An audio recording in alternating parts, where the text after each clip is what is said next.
fue determinante que en Chile, digamos, hubiera un Estado mucho más consolidado y una clase política que se pone al mando, ¿no? Para lo que fue la victoria de la guerra. Tú dirías que siempre hay varios factores, pero ese factor resulta clave para entender lo que pasó, comparado con el caso Perú, con el Perú, ¿no?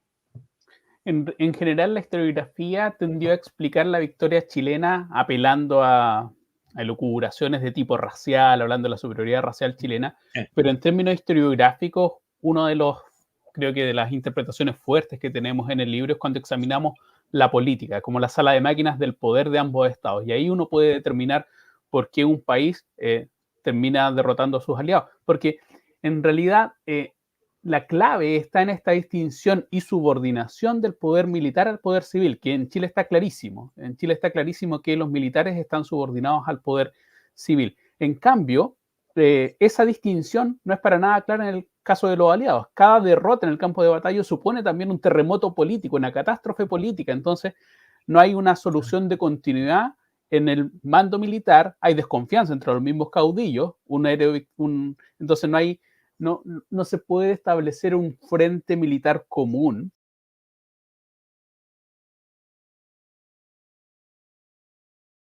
También hay como una incapacidad en la política peruana en ese momento de poder encontrar salidas, ¿no? O sea, el conflicto interno es más fuerte que cualquier cosa en ese momento trágico del 81, ¿no?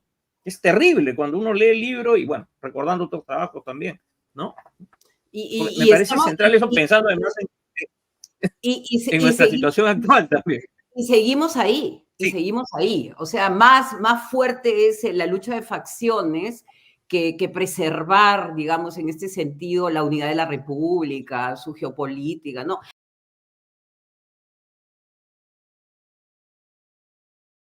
Los peruanos creen que los chilenos son inferiores racialmente y por lo tanto están condenados a perder la guerra.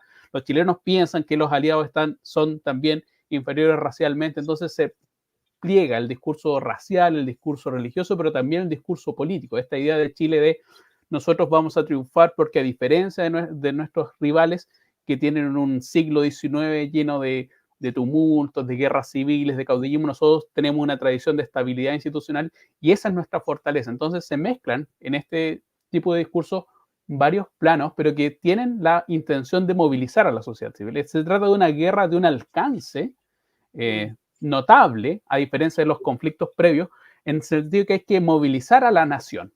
En el caso peruano se apela al pasado. O sea, el discurso se construye a partir de un pasado glorioso, ¿no? Los incas, en fin, ¿no? En cambio, en el caso de Chile se construye en lógica de tiempo presente, lo que hace mucho más exitoso ese discurso, a mi entender, digamos, un poco pensando en lo que acabas de decir y en la lectura del libro, ¿no? Y de otros trabajos, el éxito está en que, claro, el discurso que venía desde el Perú, un discurso que se podía enunciar, pero que no necesariamente hacía carne en la sociedad peruana, y en cambio en Chile era un discurso, pues, en tiempo real, ¿no? Entonces estamos civilizando a los salvajes, vamos a decirlo así, porque así hay textos de ese tipo, ¿no? Sí. Y yo creo que también es la corrupción virreinal de la cual el Perú no se ha podido desembarazar, ¿no? Entonces, ustedes en el virreinato adquirieron todas estas taras, ¿no? Como la corrupción, ¿no? Como un aristócrata que hereda un pedazo de tierra y no sabe qué hacer con ella, ¿no? Entonces, nosotros lo vamos a recuperar en clave republicana, que es una clave de trabajo, ¿no? Entonces hay una dicotomía, un antagonismo entre una sociedad de antiguo régimen decadente, corrupta, mientras que nosotros venimos con nuestra fuerza republicana a desfacer este intuerto. Lo que es interesante, y acá viene una contradicción de esta ideología, es primero que toman la Catedral de Lima Manu Militari para hablar en una clave casi, pues, mesiánica, ¿no? Dios escogió a Chile, ¿no? Cuando Donoso pronuncia ese discurso, tú eres mi pueblo elegido, ¿no? Entonces, ¿cómo se va sintetizando un discurso, como dices tú, más bien moderno, con otro de viejo cuño y de ajuste de cuentas? O sea, este es un ajuste de cuentas entre una capitanía general que se ha visto siempre desplazada frente a esta aristocracia decadente que ya no sabe qué hacer. Entonces nosotros venimos a ellos a civilizarlos y por eso el título del libro que tanto se critica, Guerreros Civilizadores, que yo no digo que sean civilizadores, pero esa es la clave con la que ellos van a pelear la guerra. En cierto sentido, para Perú, Chile es el último reducto, el rincón perdido del imperio, básicamente una colonia presidiaria donde se va la peor ralea de la colonización española. Y en el caso chileno es la inversión del discurso. Nosotros partimos desde abajo, es casi una narrativa muy decimonónica del self-made man, un hombre hecho a sí mismo que no tenía nada, pero con el fruto de su trabajo, y un discurso súper moderno, y que aquella nación que partió poco ahora es grande y es capaz de someter a sus adversarios. En cambio, Perú es visto como el virreinato decadente, el lujo, la molicie, la corrupción, justamente, y ahí está la inversión. Chile se ufana en el siglo XIX de ser la vanguardia de la civilización moderna, a diferencia del caso peruano, que se ve como un vestigio de un imperio que fue grande, pero que ya está caduco. Y en algunos casos hay y con esto cierro, un periódico de la ocupación es tan interesante que dice que mejor, la única forma de civilizar y regenerar Perú es que hagamos un gran país mejor que se llame Chile, la Confederación Chilena con sede en Santiago, y es la única forma en que Perú puede salir de esta especie de espiral descendiente, que nosotros lo incorporemos dentro de una gran confederación chilena.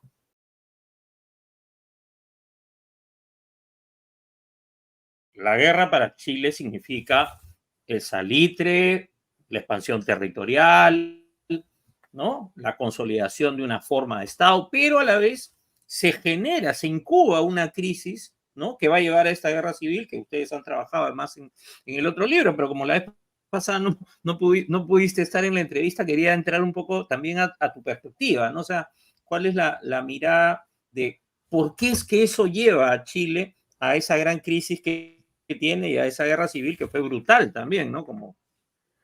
Sí, en realidad lo que hace la Guerra del Pacífico, por un lado, es poner en pausa un conflicto político interno que ya estaba instalado en la década de los 1870 entre liberales y conservadores. Lo que hace la Guerra del Pacífico es poner una tregua, pero una vez que se resuelve el dilema, esas tensiones explotan, pero explotan en un contexto económico que es totalmente diferente. El Estado no solamente es más grande, sino es mucho más rico, es una riqueza, y por lo tanto el botín de hacerse con el Estado genera una dinámica de rivalidad entre las facciones políticas que hasta ese momento era inédito.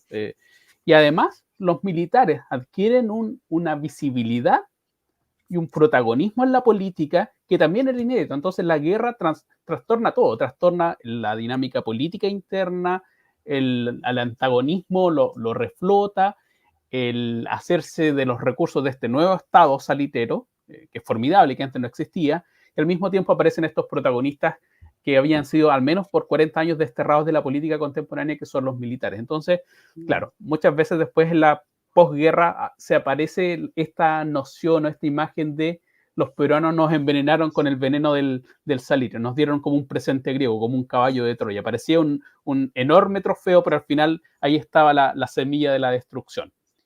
Y esa es un final un poco paradójico de la Guerra del Pacífico, porque en la misma generación que ha sido victoriosa en 1881, 10 años después, esa misma generación, como de camaradas de armas, se terminan enfrentando en la guerra civil más sangrienta de todo el siglo XIX. Claro, y como decía González Prats, se contagian del virus peruano, ¿no? Que ustedes citan, ¿no?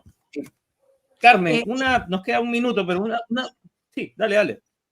No, y sí. Todo el tema de la discusión durante la ocupación, que es, nos vamos a peruanizar, ¿no? Entonces el tema es estos recursos y crear puestos públicos y los militares. Ese es el modelo peruano que nosotros hemos traído, como dice muy bien Gabriel, como el veneno de los Borgia. O sea, lo comparan con los venenos, con un veneno que han inoculado en su sistema y que al final pues va a explotar en esta guerra tan brutal que es la guerra civil del 91.